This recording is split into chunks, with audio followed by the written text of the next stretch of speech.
Welcome back to my YouTube channel. Thank you. If you're new, if you're new to this channel, please subscribe for more content and more tips. If you're returning, welcome. So in this video, according to the headline, we're talking about the benefits as well as the drawbacks of living in Canada, that is becoming like a permanent resident or becoming like a Canadian citizen. I'm not in any way degrading or being derogatory. I'm just telling you the reality of life in Canada. I've been here for close to 9 years. Most of the things I will say here, they're actually extremely correct. And give this video a thumbs up, kindly subscribe for more content. So let's go. So I will talk about the benefits, one benefit and one drawback. So we have 5 benefits here and we also have 5 drawbacks. So the first one is, if you get a permanent residency, the government of Canada allows you to get a Canadian citizenship, but you have to live in Canada for 3 years. And the 3 years does not have to be like in the entire 3 years. It's like you can calculate that, it doesn't have to be continuous. That's what I mean. But it has to sum up. So let's say you travel back to your home country for 1 year and you came back to Canada, just make sure that the entirety of the time you stay here is for 3 years. Then you'll be eligible to apply for a Canadian citizenship. So that's a good thing for a country to allow you to get their citizenship. I believe not all countries does that, so that's a very great benefit. The cons is Canada is expensive. It's extremely expensive. Housing has soared up. I don't think you would barely find a house that is $200,000. Even if you go to Prairie Province, like when I say Prairie Province, some of like the colder province such as like Alberta, Saskatoon, Manitoba, housing is expensive. Housing is still expensive. So keep that in mind when you're coming for accommodation, except you want to rent. I feel like renting is pretty affordable. However, just keep in mind that, hey, this is not wherever your home country is. There's no such thing here as I will pay you next month. No, you pay them when it's the rent day. And that brings me to lease agreement. In Canada, you pay the first and last month rent upfront. You pay the first and last month rent upfront, and then you pay, so you're paying twice the first time. However, when you want to leave the house, you don't have to pay the last month because you already paid it in the beginning, right? So I just wanted to reiterate that it's expensive. Housing is expensive. Food, clothing is expensive. You might think it's not, but it is. It is expensive. Now let's go back to the benefit. Canada has good healthcare. However, it's not free. When people tell me, oh, it's free healthcare when you get to your permanent residence, there are some things that are pretty, I won't say it's free, and that will bring us to a drawback. There are certain things that are not free, such as like dental care, except you have if you have a plan with your employer, right? You can access dental benefits, some stuff such as for your eyes, like optical care as well. That one is paid. There's some stuff for your ears. That one is paid. Massage is paid. Chiropractor, that's what they call them here. It's paid. So there's a lot of things that you pay for. Now it depends on because I worked in the hospital. It depends on like let's say you're going for extra and stuff. It depends on what it is. Even Canadians pay for those. Like there are certain things that are covered by the government and certain things that are not covered. You have to live here to know, and it's expensive. I remembered there was a certain care unit. It's for X-ray. So they told the lady, oh, you don't have to, you have to pay for this and you don't have to pay for this. And when they told her the amount of what she had to pay for a bone, it was close to $1,000. So I just want you to know, and that's a lot of money. So there are certain things that are covered by the healthcare system, and it's not free because you're paying for it through your tax. Right? Canada, they take tax, so you're paying for it. So they have good healthcare. That's what I would say. I won't say free, I would say good. Their healthcare system is top notch. They tried in terms of their facilities, in terms of healthcare. I've been to the healthcare unit, they have different facilities. They have an entire building dedicated to health cancer clinic. So that is a thumbs up. And I love the fact that they have medical facilities, like they have medical units, like I am from Nigeria, and there was a time I was looking for like a medical unit in Nigeria. In the entire Abuja, like a medical school, I couldn't find any, right? I couldn't find any. I was told, well, you have to go to Lagos. That's not a good thing. In every province, there's a medical unit. Like there's a medical school in every province. there is a medical, there's no such thing as I'll have to leave Ontario to go to Saskatchewan to do medical university. Well, well, so that's the benefit. They have good healthcare. I just want to make sure I'm not saying free, because there are certain things that are free and there are certain things that aren't. But remember, you're paying through your tax, so it's not free. And then the cons for that is there is long wait time to see a doctor. So if you want to see a medical doctor here, you have to book an appointment. Hold on here. Yeah, so you have to book an appointment to see a medical doctor, and it takes a long time to see them. There was a time I waited for like 4 hours, and I was telling the nurse or whoever, I try not to be, I'm a very calm person, and I'm like, why don't you guys just tell me that, okay, the doctor will be available this time? And I say, oh no, we have to make sure things are done, like they do things a certain way, so probably they have to make sure that the doctor is well settled. Maybe they came back from their previous, maybe they just spoke to a different customer, and they have to put themselves together and have to be mentally ready, clean up their file, pull up your file, reread your, so I don't know, but it takes a really long time. There was a day I had to walk out of, I was angry. I was like, you know what, next time. I was so angry. Their dental care is fast because you are paying for dental care, right? Either through your employer or you pay by cash. But for those other stuff, such as like you're having like a cold and stuff, you wait. There was even a lady I saw that waited for like 7 hours. She was so angry, right? So there's a long wait time to meet a medical licensed doctor in Canada, and I want to set that expectation. Okay, so get ready to wait, except you have a private, when I say private, like highly expensive, like you have real money, right? And you have like your own doctor.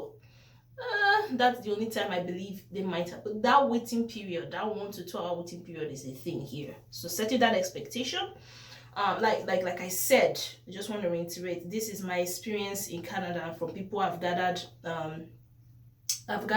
their own experience. Okay, so I just want to reiterate that because I know I might get some weird comments in regards to that. Canada is a great country, but I'm just telling you reality, okay? Because it's good for us to be mentally ready for what lies ahead. You don't just want to see the surface, right? And you want to also see the inside. You want to see the, what is happening, the real thing, right? I understand life will always happen, but I feel like the expectation on Canada is too high. And then you come here and you'll be like, is this what it is? So that's why I'm telling you, so you know the expectation.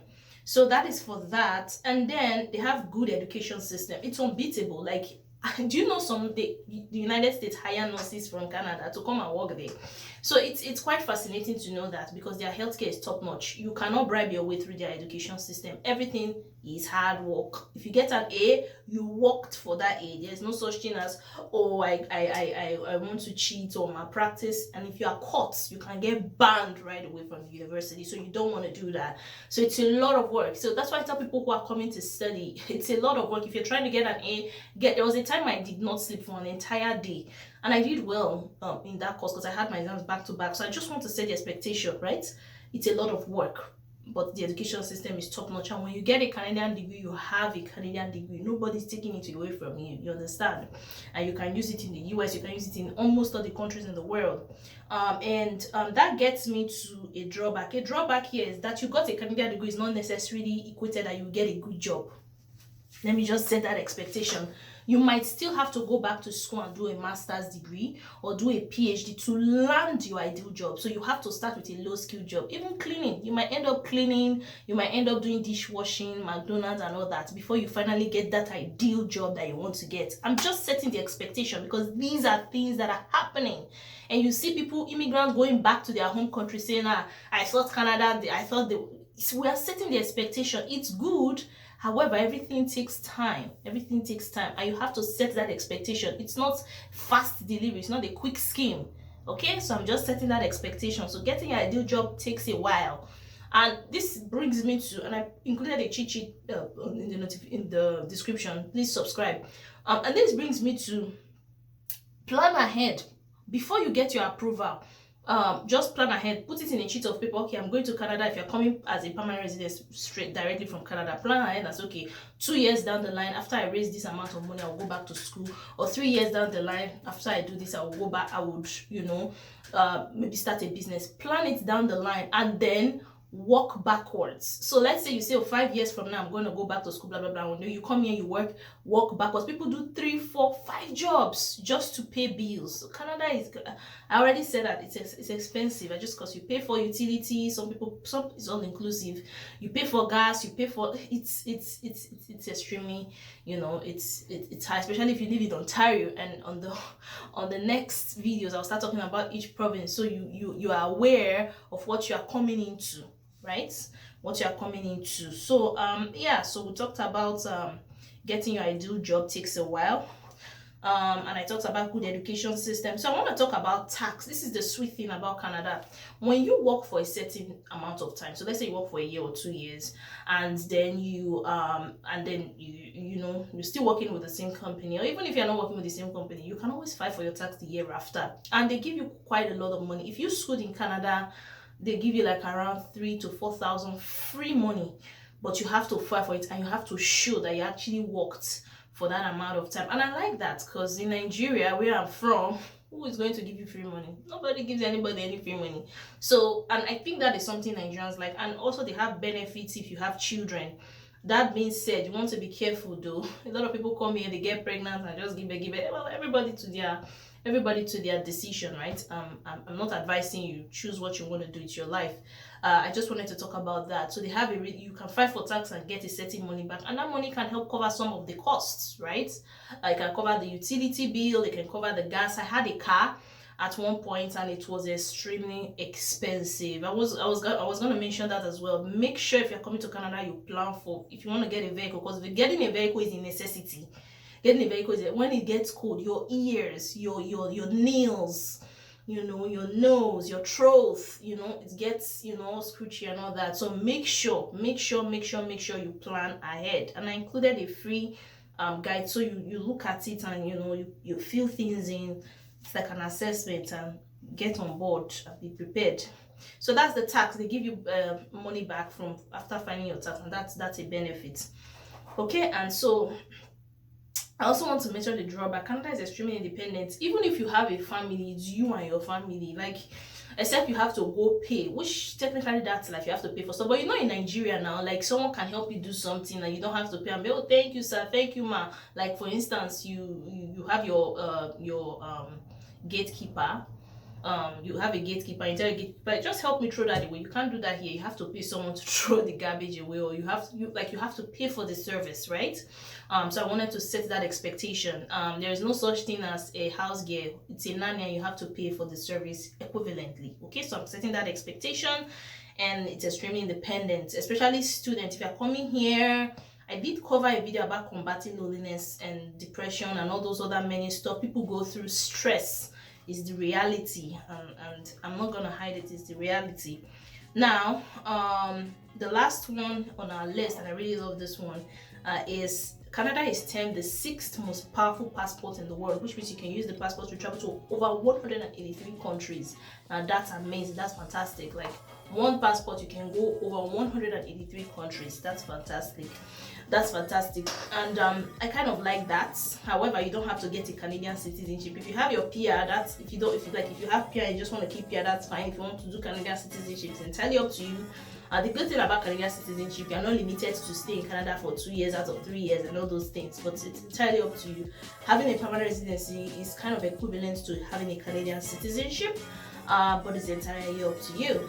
And then the last drawback is Canada is largely spouse. Like if you want to go to Quebec, you have to take, from Ontario, you have to take flights. If you want to go to Alberta, you have to take, it's largely spouse. You know how I'm from Nigeria, you know how in Nigeria you can go from Delta to Lagos with the car, with a bus, or you can go from Abuja to Kaduna with a bus. Not really like that here. Within the cities in the province, you can, maybe Ontario to London to Montreal, Ontario to London, Montreal is in Quebec. Ontario to what am I saying? Toronto to Hamilton to Mississauga, you can take a bus because it's within that city. But if you want to get out of Ontario and go to like Alberta or go to Saskatoon, you have to take air. So it's largely sparse, like it's spread apart. It's spread apart. So these are the benefits and cons, and I want you to be mentally ready and prepared for what life is in Canada. Like I said, I tell you to save time and money. That is my why. And please subscribe to the YouTube channel. See you on the next video.